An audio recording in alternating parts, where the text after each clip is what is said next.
Imagine paying $15,000 for an all-inclusive, everything handled, worry-free experience. You don't need to think about the setup, the logistics, the food, where you go to the toilet, nothing. And then 2 days in, you can't even get to the toilet because the truck that empties them can't physically reach you. This is what happened to some guests at Burning Man 2023. So I'm going to stress something up front. I'm not here to, and this video is not just to talk about Burning Man. Well, it's not really to talk about Burning Man at all, but I'm using Burning Man as a mirror because what happened there with some scenarios happens every single day for travel businesses and events travel businesses around the world, just without the news cameras. If you run an adventure tour operation, DMC, or any type of expedition or experience-based company, stay with me because this video is specifically going to help you. And if you're new here and this is the first video you're watching of mine, I'm Bella and I work with adventure and experience travel businesses on two things that are very much connected. They're customer experience and guest experience and operations, and how one very much influences the other. If you're looking for more videos just like this one, head to the channel, hit subscribe, and I break concepts down like this every single week. So let's rewind back a little bit because Burning Man is a temporary city of about 70,000 people with its own infrastructure, medical system, sanitary system, and it operates in the Nevada desert in two conditions, dry and hot. And what happened in 2023 was that Burning Man had 2 months of rainfall in 24 hours, which turned what would usually be a dry desert into clay, thick, sticky mud, meaning that nothing could move. So an important nuance to this that I want to share is that Burning Man, the organization, handled this really, really well. And actually the event goers and experienced Burning Man participants came together, the community adapted, everybody helped each other, and they even on their own account called it joy and resilience in the rain. The people that struggled, however, were those that were sold something completely different. It was the luxury camps that were separate from Burning Man that offered that 15 to 50,000 fully managed all-inclusive service were selling certainty. They removed the self-reliance on the individual themselves, and in an environment where you can't guarantee weather or different scenarios, that's where there was a problem. Burning Man's own communications told people to bring a bucket in case sanitation became unreachable.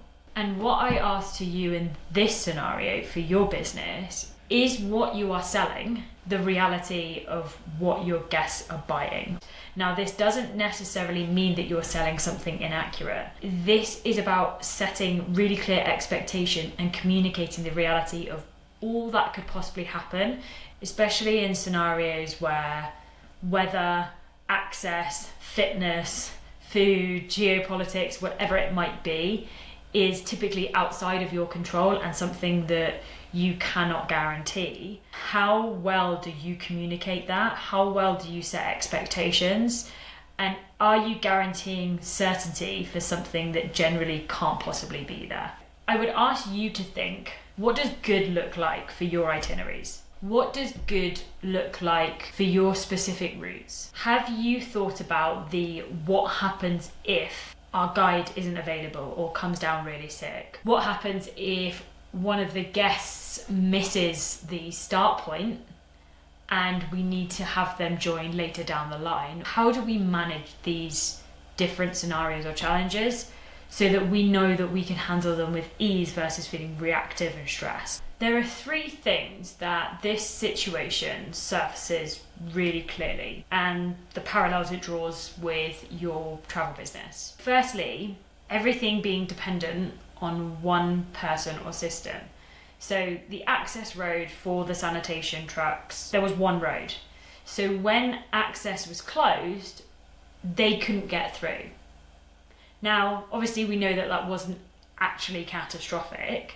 However, what the parallel of that is that in your business, if everything is reliant on you as a person or on one system. What happens if you weren't available or something happened to you, or if it's not you, if there's someone else in your business that is the linchpin that holds all your itineraries or tours together? And I say this quite a lot to clients, and I don't mean it so dramatically, but what happens if that person unfortunately dropped down dead tomorrow? What happened if that person was no longer around, or they suddenly left the business, and then you'd have to figure everything else out? You'd have to have someone else to be able to jump on it, catch up. Is that a possibility? Is there a way, if you're a solo travel advisor or business owner, then this might be a little bit more complicated, but is there a way for somebody else to jump on and support, or for your team to be able to deliver? I had a client more recently that was really reluctant to map processes in their business visually, but they weren't, and the reason for it is because they said, I don't see a return on investment for that time. But the challenge that I always make to this is, it may not feel like it if you're just going to lock it away and not do anything with it. But actually, if it's live, is updated, and becomes a living, breathing hub of how you organize your business, so that any team member, no matter what happened, could jump on and see what the next steps are, where to find that, where everything's stored, where the client contacts are, how you would run through this type of process. It makes it so much easier to then be able to follow something with, and it might not have that nuance that that person has got, but it means that you're not stuck in this reactive state where you're floundering trying to figure out what to do. And it similarly goes for if everything is in one system and you have no clear documented processes. And I may be a bit old school with this thinking, right? But you have everything stored in systems, online tools, and usually cloud softwares. And we've seen more recently blackouts of, or systems going down, and people not being able to access Slack or anything Google or anything Microsoft related. Amazon Cloud softwares having dark moments, and then it just means that so many softwares don't work. Would your team still be able to pick up the phone and deliver the same level of service with a kind of standard Word doc or a note to know exactly what happens and when? And would they be able to deliver the same level of experience even if you didn't have those softwares behind the scenes to make sure it works? It doesn't mean to say remove them. Actually, you need them more than anything to be able to simplify. But it's saying that, do you know what the structure is? Do you know what the process is? And is it documented? Is it reliant on one person or one system to make sure that everything happens and everything comes together? Just like the trucks being able to access the porta potties to empty the sanitation bins and replace it, versus having areas where you generally just can't access and you're being told to somewhat pee in a bottle. The second thing that this highlights is all about communication, or a lack of communication. Because of all the rain, signal went completely dark for a lot of people, and what happened during that time, no communications could be given from Burning Man in general, so people filled the gap with that silence. And this is really, I'm not surprised, because of how quickly things spin out of control online, that there were rumours of Ebola outbreaks, fencing rumours, and none of this was true. And there were even people that went online to say, no, this is scenario, this is what's actually happening. And I could probably akin to that to what some people are saying about the situation in Dubai. And then when you have others that actually live there say, no, that's not actually the case, this is what it's like. And how this relates to you and your business is when we think about our guest experience, how do we hand off communication from sales through to onboarding and pre-trip communication to actually on the ground, and then how we handle escalations and what happens when things go wrong. So who's the person do the guests contact? Who is responsible for putting out those types of communications? What do you say, in what tone? How do you deal with it? How do you resolve these things? And sometimes, even if the responsibility may not sit with us, actually, how do we as a business and how do we as human beings handhold and communicate with our clients to reassure them that everything's going to be okay? Secondly, how do we clearly set expectations and understand their expectations and confirm that the communications that we've put out have been understood, especially when it comes to high risk, probably sometimes life or death safety communications, or communications that set the tone for how you would manage or how you expect people to behave on different experiences. I've seen this a lot in quite a few different communities that I'm with that really struggle or are really struggling when guests arrive completely unprepared or are quite disruptive to other members of tours and trips. How do we make sure that guests really understand what's expected of them? How do we ensure that they have read, confirmed, and what I could encourage you to think about is that we all learn in different ways. Not everybody reads email communications. Not everybody, if you hand them a 14-page PDF, and I would strongly encourage you not to, is going to read all the information about your trip in there. It's understanding, how do your guests learn, absorb information? Are they visual learners? Do they like to see it mapped out? Do they like a map or an itinerary journey? Are they cognitive learners? Do they like to really understand what they're going to when? Do they want to know the history behind it? Do they like more information that they can dive into? Are they written or audio learners? Can you send them a video walkthrough or give them a call? Are they kinetic? So when you get there on the day, you tell them about it, then you give them the key information that they need to know, and then everything else can come after.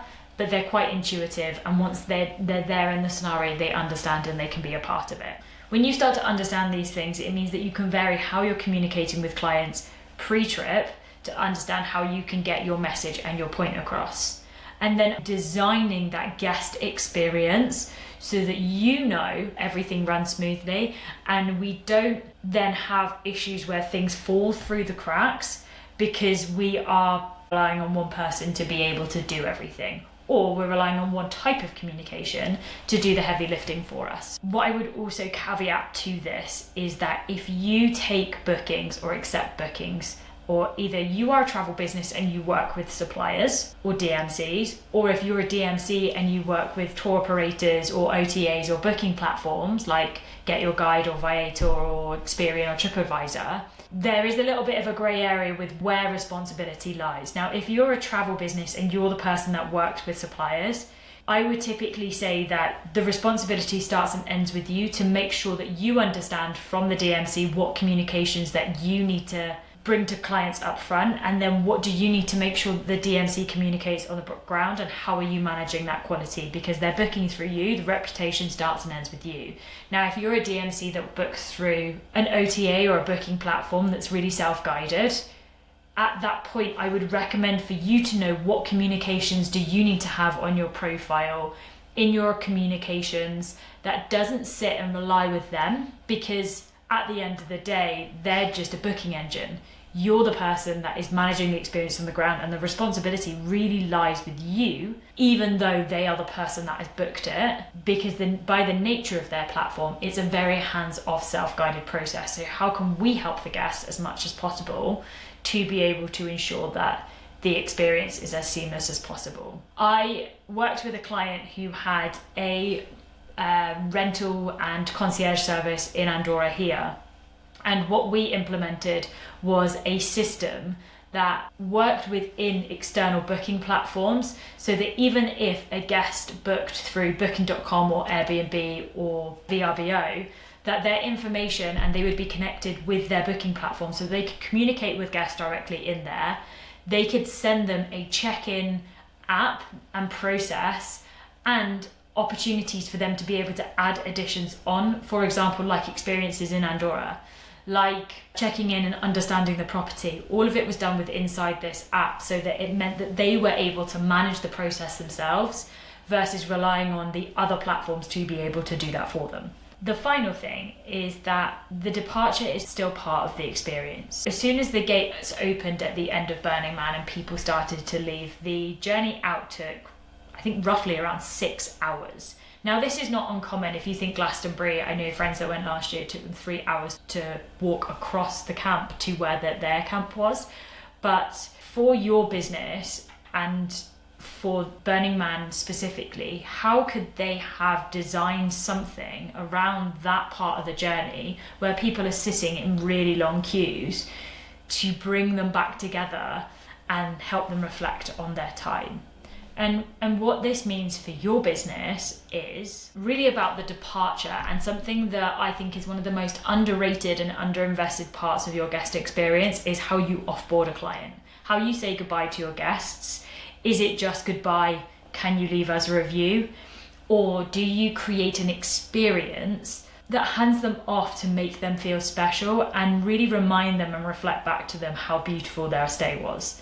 And I think that when we craft and design an offboarding journey that is pretty exceptional, that's not just saying goodbye, this gives the client the confidence, and it gives you the opportunity to be able to understand and secure potentially that next booking, or plant the seed with them and communicate with them of how they can go about doing that. And it shares with them that beautiful experience that they've just had, in meaning that when they go home, they remember all of those moments, potentially not forgetting about what happened at the start if they've had a 21-day itinerary around Japan, that they don't miss what happened on day one, because we've managed to capture all of that and share that with them at the end, so that they can live in that moment and make it truly special.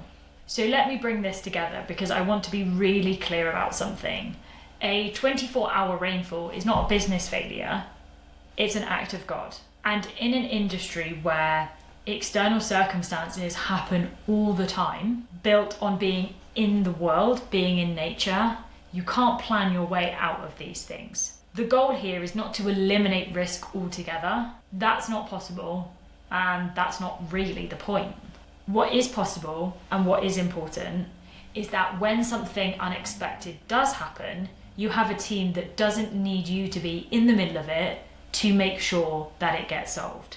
They can act without needing to rely on you to be present in order to support them. You have a communication system that keeps guests informed, calm, and excited that they actually read. You already have mapped clear points or red flags, or what I call quality control touch points, that could possibly go wrong. We are planning as much as possible for contingencies, so that we know if they were to actually occur, how we deal with and handle those. And that we have designed an experience from sale all the way through to after they've left that is thoughtful, detailed, and makes them not forget a single thing. The businesses that I see are the most successful are not necessarily the ones that have the best experiences, but honestly, they're the ones that have the best structures underneath them,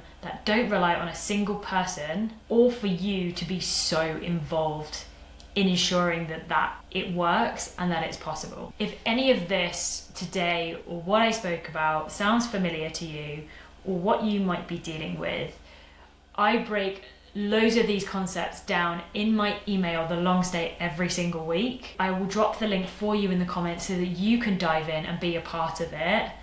And if there's anything that you would like me to talk about, or if you were at Burning Man and you have a story or something that you want to share that I haven't talked about, please do. I am all ears, but I look forward to seeing you in the next one.